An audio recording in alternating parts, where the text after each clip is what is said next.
رسول اکرم صلی اللہ علیہ وسلم نے ان فضیلتوں کے بعد یہ بھی بتایا کہ جہاد کیوں کرتے ہیں۔ قرآن مجید اور احادیث کی روشنی میں سمجھیے، جہاد کا پہلا مقصد اللہ کا دین بلند ہو۔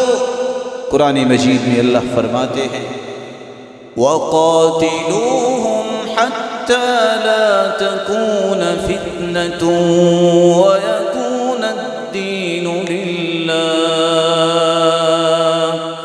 فَإِنِ انْتَهَوْا فَلَا عُدْوَانَ إِلَّا عَلَى الظَّالِمِينَ۔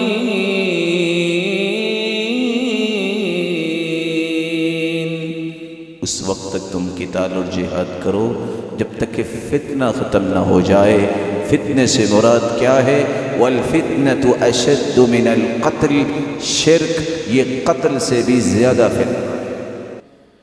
اور سیدنا ابو ہریرہ رضی اللہ تعالی عنہ اس لیے کہا کرتے تھے موقف ساعة فی سبیل اللہ خیر من قیام لیلة القدر عند الحجر الاسود۔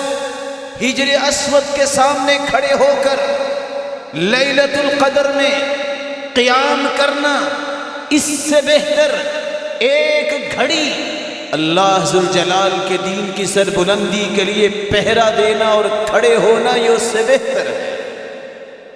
آپ صلی اللہ علیہ وسلم نے 10ویں بات یہ بھی بتائی من لم یغزو ولم یحدث به نفسه مات على شعبة من نفاق۔ صحیح مسلم کی روایت ہے جو شخص نہ تو جہاد کرتا ہے اور نہ ہی جہاد کی اس کے دل میں نیت ہے، یہ مر جائے تو یہ منافق کی موت مرے گا۔ اس لیے رسول اللہ صلی اللہ علیہ وسلم نے فرمایا اذا تبايعتم بالعين واخذتم اذناب البقر ورضيتم بالزرع وتركتم الجهاد سلط الله عليكم ذلا لا ينزعه حتى ترجعوا الى دينكم۔ اگر تم نے سودی کاروبار شروع کر دیے، گائے کی دم کو پکڑنا تمہیں جانور مویشی اچھے لگنے لگ گئے، اور کھیتی باڑی سے تم راضی ہو گئے اور تم نے جہاد کو چھوڑ دیا،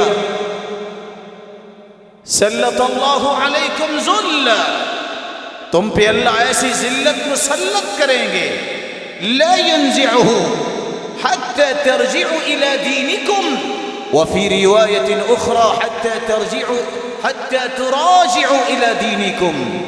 اس وقت تک یہ ذلت و رسوائی تم سے ہٹائی نہیں جائے گی جب تک تم اپنے دین کی طرف پلٹ کے نہیں آ جاتے۔ یہاں رب تعالیٰ کے پیغمبر نے دین کی بات کہہ دی اور چھوڑا کیا تھا؟ جہاد، گویا کہ جہاد کو دین قرار دیا۔